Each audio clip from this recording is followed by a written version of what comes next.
भारत देश आज़ाद कब हुआ था? भारत देश आज़ाद हुआ था ये 1948। हाँ, 1948। अच्छा, ये बताओ कि हमारे देश का संविधान कब लागू हुआ था?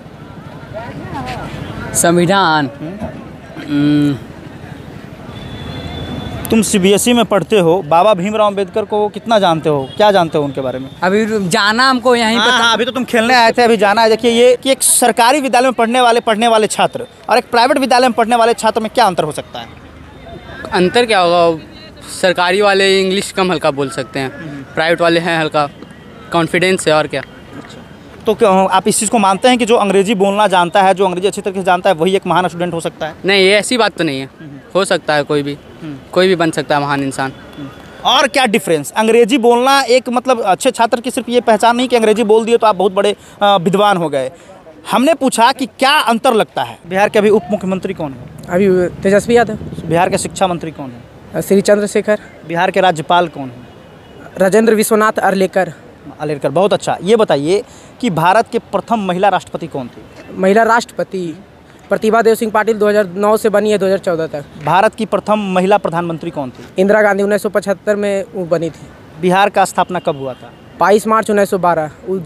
पश्चिम बंगाल से अलग होकर बना था। अच्छा, बिहार और झारखंड का अलगाव कब हुआ? 15 नवंबर 2000। 15 नवंबर 2000। जब अभी किस जिले के हैं आप? गया। बिहार में कुल कितने जिले हैं? 38 जिले हैं। आप किस जिले के हैं? गया। गया किस लिए प्रसिद्ध है? गया बोध गया के लिए तो सबसे मुख्य प्रसिद्ध है, जिसमें बौद्ध धर्म ने दूसरा बौद्ध धर्म गौतम बुद्ध यहाँ पढ़े हैं। और गौतम बुद्ध पढ़े हैं। देखिए हमारे पीछे ये सीबीएसई के, आगे बढ़ते रहो, सीबीएसई के बच्चे हैं। अब इनसे हमें पूछना ये है कि आखिर सीबीएसई के जो बच्चे होते हैं वो आखिर बिहार गवर्नमेंट के स्कूलों में जो बच्चे पढ़ते हैं उनको लेकर ये लोग क्या सोचते हैं, इस बारे में हम जानने का प्रयास करेंगे। बहुत सारे देखिए यहाँ पे बच्चे मौजूद हैं, सभी लोग धीरे धीरे सरक रहे हैं, इनसे भी बातचीत करने का हम प्रयास करेंगे। क्या भाई, एक मिनट, किस क्लास में पढ़ते हो? हम 9 में। कौन से स्कूल में? अच्छा, हंसना नहीं है, डिसिप्लिन को फॉलो करो। प्राइवेट स्कूल के बच्चे डिसिप्लिन को फॉलो करते हैं। कोई अनर्गल सवाल नहीं है, कोई क्लास रेट सवाल नहीं, बस इतना पूछना है कि 9th के लिए व्यवस्था, अभी जिस ग्राउंड में तुम खड़े हो, ये सरकारी विद्यालय है, यहाँ 9th 10th होता है, तो आखिर तुम सरकारी में क्यों नहीं पढ़ते हो, प्राइवेट में क्यों पढ़ते हो? प्राइवेट ने यहाँ फैसिलिटी दिया है, बढ़िया टीचर है वहाँ पर। यहाँ पर टीचर आते हैं पर यहाँ पर बैठे रहते हैं।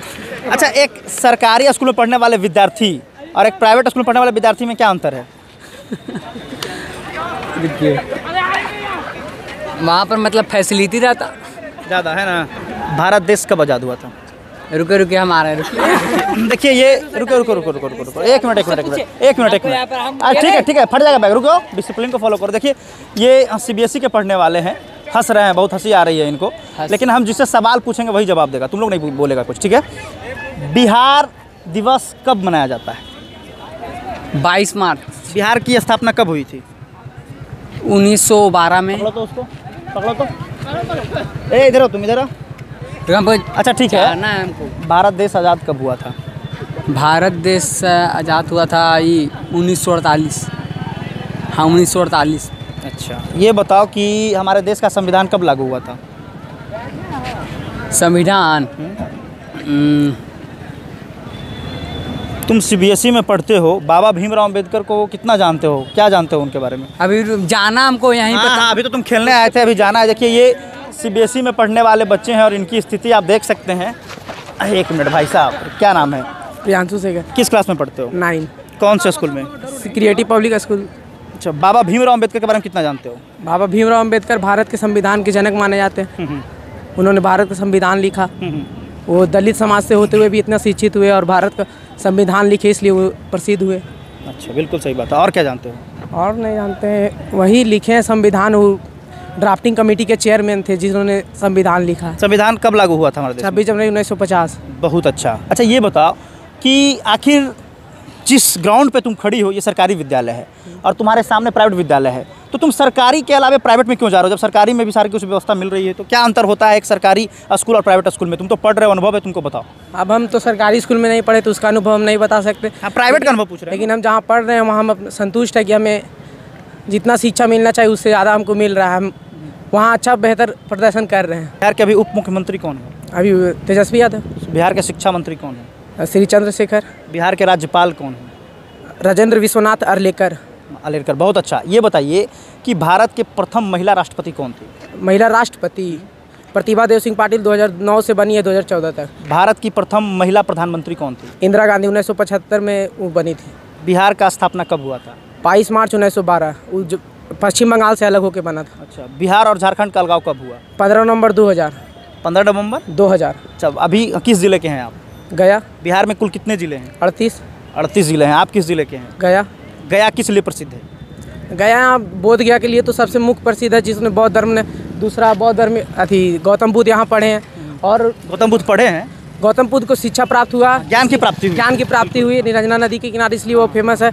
और इसका मुख्य उद्देश्य जो है अभी जो पितृपक्ष मेला होता है, बिल्कुल। उसके लिए मेरा अनुभव से यह है कि पितृपक्ष मेला के चलते गया को ज़्यादा मतलब गया मोक्ष की धरती है और ज्ञान की धरती है। पितृपक्ष मेला के चलते मोक्ष की धरती है। क्या नाम हुआ आपका? प्रियांशु शेखर। घर कहाँ हुआ? इच्छा। चलिए, बहुत अच्छा। बहुत देखिए मल्टी टैलेंटेड स्टूडेंट है।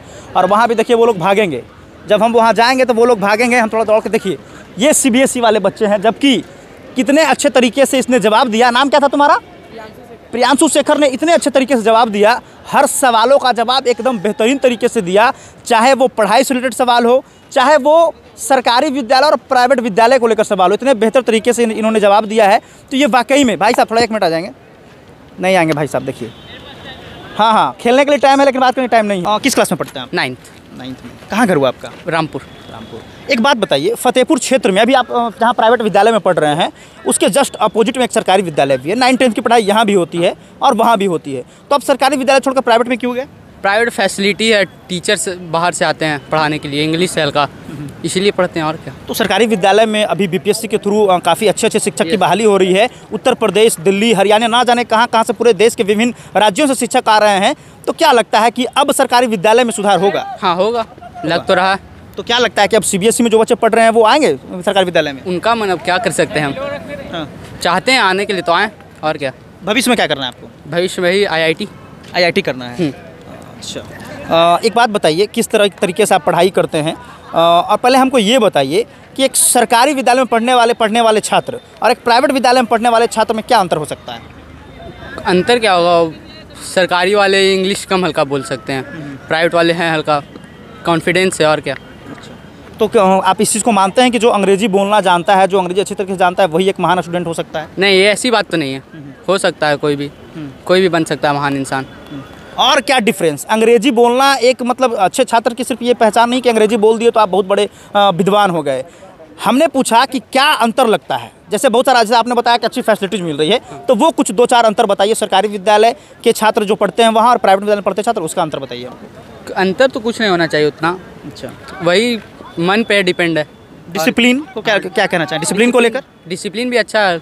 सरकारी विद्यालय में पढ़ते तो नहीं है, वहाँ का पता नहीं। अच्छा, गाइडलाइन की अगर हम बात करें तो जिस तरह से प्राइवेट विद्यालय में गाइडलाइन होती है, क्या सरकारी विद्यालय में उस तरह से गाइडलाइन होती है? क्या लगता है आपको? होती होगी शायद, मैंने तो कभी ज्वाइन नहीं किया सरकारी स्कूल। नहीं किया? नहीं। कभी आपने सोचा कि नहीं हमको सरकारी विद्यालय में पढ़ना है? सोचा है 10th बाद सरकारी कॉलेज।